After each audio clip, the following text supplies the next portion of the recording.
In every ancient tradition, there are whispers of a moment when celestial beings said to be sculpted from pure light, made a decision so catastrophic that it fractured the order of heaven itself.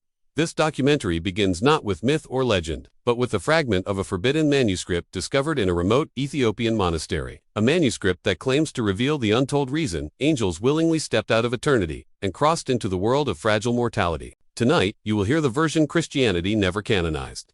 The version that suggests heaven was not abandoned out of rebellion, but out of necessity, sacrifice, and a truth too dangerous for religious empires to preserve. The manuscript describes a realm beyond sight, a place where harmony was once the constant language, where purpose flowed like breath, and where each angelic being carried an inner radiance that could illuminate entire worlds. Yet according to these ancient pages, something began to fracture within the highest ranks, not through pride, nor envy, nor disobedience, but through an echo the text calls the first silence of God. It was in that silence, a pause, in divine communication, that doubt entered the celestial host. Not rebellion, but uncertainty, not arrogance, but fear. A fear so profound that even beings of light trembled. This lost book claims that heaven's silence was not a punishment, nor a withdrawal, but a test, one designed to reveal which angels would uphold creation even when divine instruction ceased. But among the thousands of watchers, guardians, messengers, and flame carriers, some felt the silence differently. They described it as abandonment, as if the one who formed them had vanished behind a veil. And as uncertainty deepened, something impossible happened. Angels felt the first spark of human emotion, empathy, longing, doubt, sensations no celestial being had ever been created to carry. The manuscript speaks of a council where archangels debated whether the silence meant a coming cosmic disaster. Some believed God was preparing to reset creation. Others believed humanity was drifting beyond redemption. But a third group, the one later demonized and erased from Scripture, believed their mission was not to observe mankind from afar, but to intervene directly. They argued that if heaven's silence continued, earth would collapse under the weight of corruption, violence, and spiritual decay. In their eyes, stepping into the human world was not rebellion, it was protection. The text claims these angels descended not to rule, not to conquer, but to preserve what heaven seemed to be allowing to die. They took on human form, walked among villages, taught knowledge meant only for the celestial realms, and bound themselves to humanity in ways they were never designed to. The manuscript calls this decision the first fracture, not because it was evil, but because it was irreversible. Once an angel carries the heartbeat of a mortal world, it can never fully return to its original form.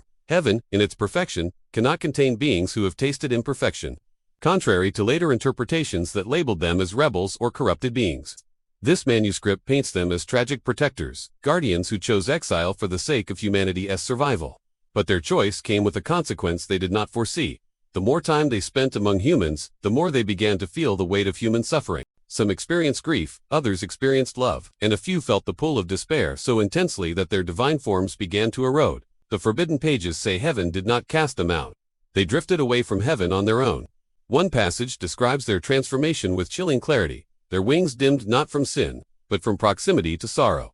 Heaven, being pure and whole, cannot sustain beings who have absorbed brokenness. This, the manuscript claims, is the true origin of what later came to be known as fallen angels. Not fallen by pride, not fallen by rebellion, fallen by compassion, by choosing to experience the very pain humanity was drowning in. It was empathy, not evil, that pulled them out of eternity. But as the manuscript continues, the narrative darkens. These angels, weakened by emotion, yet bound by duty, found themselves unable to return home and unable to remain on earth without consequences. Without heaven's radiance to sustain them, their presence began to distort the natural order. Crops failed, weather shifted. Human minds were overwhelmed by dreams of divine beings struggling to remain whole. The world was not meant to sustain celestial energy for long, and the angels realized their presence was causing more harm than good. In their desperation, the manuscript says they sought a final audience with heaven, but the silence continued. The text suggests God had not abandoned them, but was allowing creation to unfold freely, without intervention. Unable to bear the weight of existing between two worlds, many angels retreated beneath mountains, deserts, or deep waters, sealing themselves away so their fading power would not destroy the earth they sought to save. Some were later remembered as watchers. Others became myths, and a few disappeared from all memory entirely. The most startling revelation comes in the final chapters. The manuscript claims that heaven's silence was temporary, a cosmic pause before a profound shift in divine strategy. The silence was meant to reveal which angels truly understood the cost of protecting creation, and those who left heaven out of compassion became the blueprint for a new kind of guardian. These beings, now shaped by both divine light and human suffering, would one day return, not to heaven, but to guide humanity through its darkest age. But the text warns that their return will not be recognized by religious institutions. They will not descend in brilliance or fire. Instead, they will emerge through ordinary lives, awakened by memories buried deep within the human soul. The manuscript describes them as the luminous exiles, beings who once walked among stars but now walk unseen through cities, carrying fragments of a forgotten radiance. Their purpose is not judgment, but restoration. The Church, according to the manuscript's commentary, refused to preserve this account because it introduced a dangerous idea, that divine beings could choose suffering, that heaven could remain silent, and that the boundary between mortal and celestial purpose was not as rigid as doctrine claimed. The manuscript threatened the authority of institutions that demanded obedience. It suggested that even angels, beings of pure order, could act out of compassion rather than command. The final pages are fragmented, burned at the edges, likely erased during a purge of heretical writings. But the last readable line is haunting. Those who left heaven for love will be the ones who open it again.